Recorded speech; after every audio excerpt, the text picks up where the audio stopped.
इस बात का क्या मतलब है? आमिर, आराम से बेटा प्लीज। मैं तो चाहती ही नहीं थी कि ये बात तुम्हारे कान में पड़े। रुक जाए मॉम, आपका कोई मसला नहीं है। जो कुछ भी तुमने सुना है। हाँ, सुन लिया जो तुमने कहा। उस माफी की कोई अहमियत नहीं है, यही कहा था ना तुमने? गलत सुना मैंने?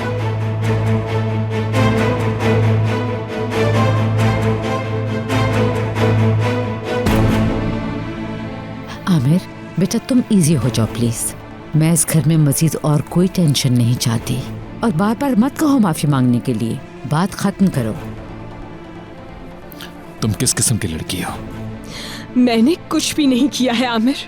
बहुत दफा सुन चुका हूं, थक गया हूं ये सुन सुनकर मैं। बेटा इतने परेशान ना हो, मुझे सिर्फ एक चीज चाहिए, सुकून। हम सब के सुकून की खातिर हमें अपने मसले खुद हल करने होंगे।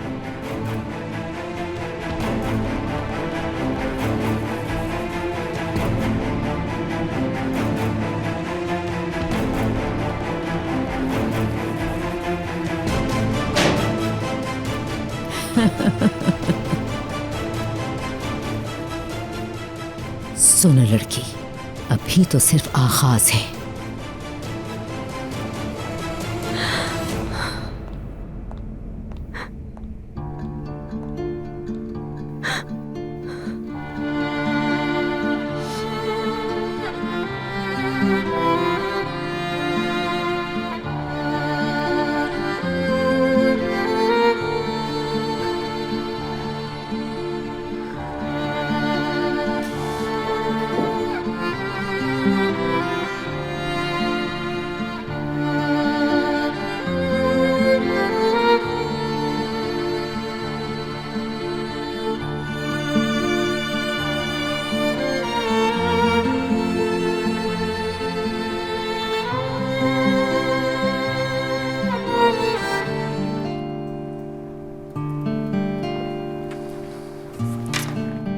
तुम नहीं आए तो सोचा मैं मिलने आ जाऊं तुमसे।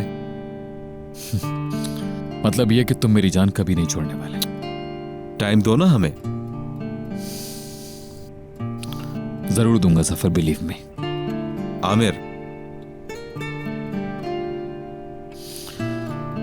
इस वक्त मेरी जिंदगी में बहुत कुछ चल रहा है सफर। सोचता हूं कि ये लड़की जब से आई है हमारे घर में टेंशन दिन ब दिन बढ़ती जा रही है। हर रोज कोई पहले से बदतर बात हो जाती है। मैंने बात की थी मगर फिर भी उससे हम बात नहीं कर सकते आमिर। तुमने बस जाकर उस पर अपनी भड़ास निकाल दी और रेयान सफाइयां देने लगी। क्योंकि वो है ही ऐसी। ऐसी मतलब? लगाई बुझाई वाली, मुस्तकिल झूठ बोलने वाली। कैसे डिफाइन करोगे? जफर, इस टॉपिक पर मजीद बात नहीं करना चाहता मैं। ये शादी ऐसी जगह आ गई है कि किसी वक्त भी टूट जाएगी, नहीं चलेगी। तुम ऐसा करो कि रेयान की बात सुनो एक बार।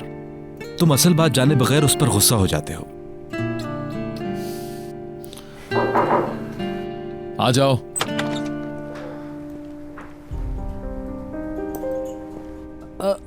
माफ कीजिएगा आमिर साहब। हाँ सफर, बोलो। मैं वही बात करने आया था मगर आपके मेहमान बैठे हैं यहाँ।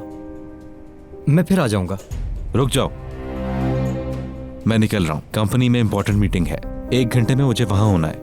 जर्नल मीटिंग है, हरगिज़ स्किप नहीं कर सकता।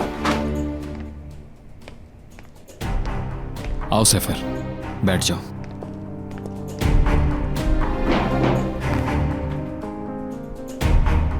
हाँ बोलो, सुन रहा हूं मैं। सोच कर आया हूं, जो बात बतानी है वो जरूर बताऊंगा।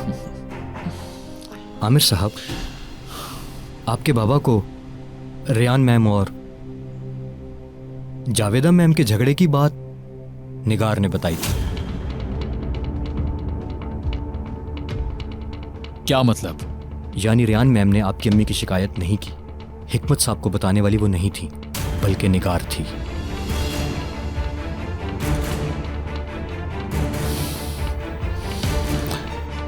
निगार को यह बात कैसे मालूम हुई सफर?